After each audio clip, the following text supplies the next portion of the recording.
Did you have one? Not to steal its thunder at 2:15, but can you talk to us about why this Equality Act is needed? And secondly, about the Republicans calling it an attack on religious liberty and religious freedom and open up to lawsuits. Thank you for the question. I love talking about the Equality Act. It is needed because there is discrimination against people in the LGBTQ community. To give you a little background on that, we had for a long time a series, 4 things that we were going to do. One was we were going to pass hate crimes legislation, which we did. And I'm so proud of that. And Matthew Shepard's parents helped us pass that legislation. Secondly, we were going to do the repeal of Don't Ask, Don't Tell, which under President Obama's leadership and with his courage and the rest, we were able to do that. The next thing we were going to do is ENDA, to end discrimination in the workplace. But then it was like, well, why just the workplace? Why not in every aspect of the economy and of our society? So we went to the Equality Act so that it was more comprehensive than just in the workplace. And that's where we are now. And our fourth was not our doing, it was the courts, was marriage equality.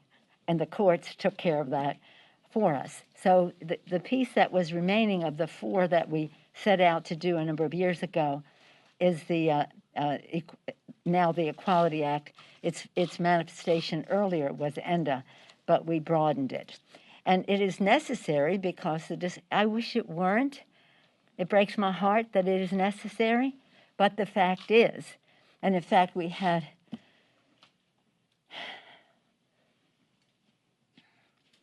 a sad event here even this morning demonstrating the need for us to have respect. Not even just respect, but take pride. Take pride in our LGBTQ community. Thank you for your question. Yes, ma'am. It doesn't seem that you've made changes to the legislation or the police reform legislation since you passed it in 2019, No. 2020. Yeah. You still need 60 votes in the Senate, so how do you see the path to this becoming law if Republicans won't sign on?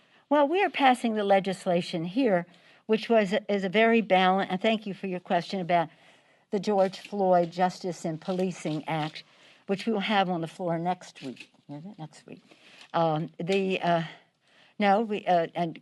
Congresswoman Bass, to her credit, had worked in a very, very diligent and fair way to put something together that was respectful of those in the in blue who do their work so honorably and to whom we are in debt, but also to recognize that not everyone does that. And so this is what that legislation is about.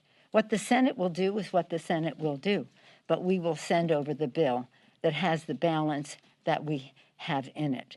When we sent it over before, the Senate said, well, we're for all these things. Let's study them.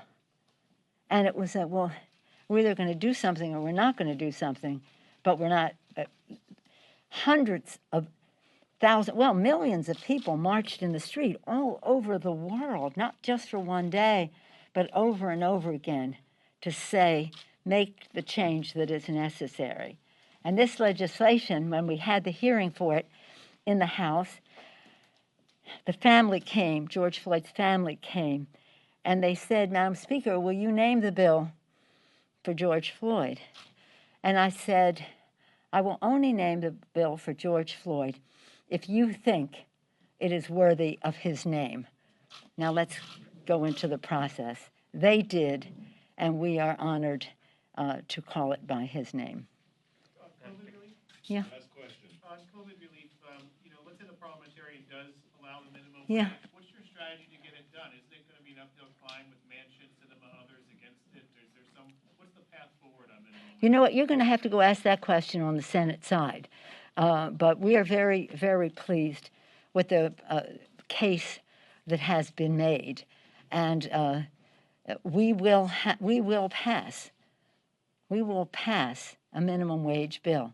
We must pass a minimum wage bill. Again, when we had the majority in 2007, one of the first bills that we passed, it was part of our 6 for '06. In the first 100 hours, we passed the minimum wage bill, $7.25. It had not been passed in 11 years. Now it's even longer. After we passed it in the House, it went over to the Senate, and about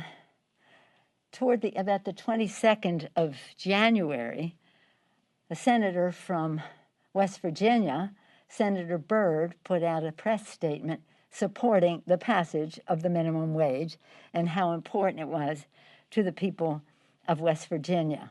I call that to your attention because he might be an unlikely advocate, but he was out there urging the House.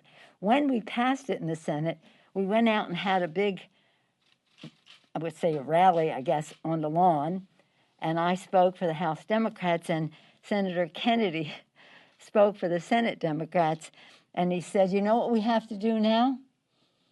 We have to pass the minimum wage, recognizing that already that was not enough for a family to live on.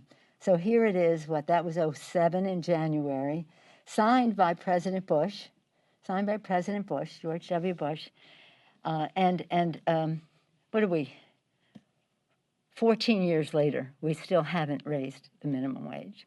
Thank you all very much. I'll see you, some of you, 2 o'clock? 2:15 for the Equality Act. Thank you.